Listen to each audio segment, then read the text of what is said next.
زودي بقى كميتها واعمليها كمان احلى من المطاعم.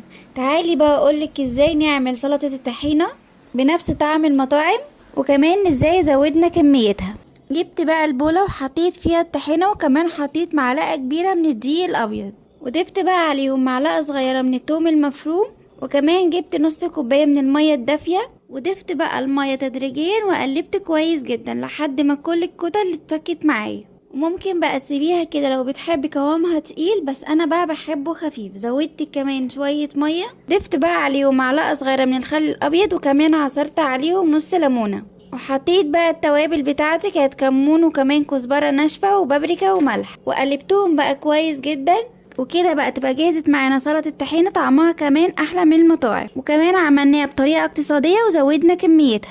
اعمليها انت كمان بقى بالطريقة دي، وقوليلي ايه رأيك في الكومنتات، ولو عجبتك ادعميني باللايك والمتابعة.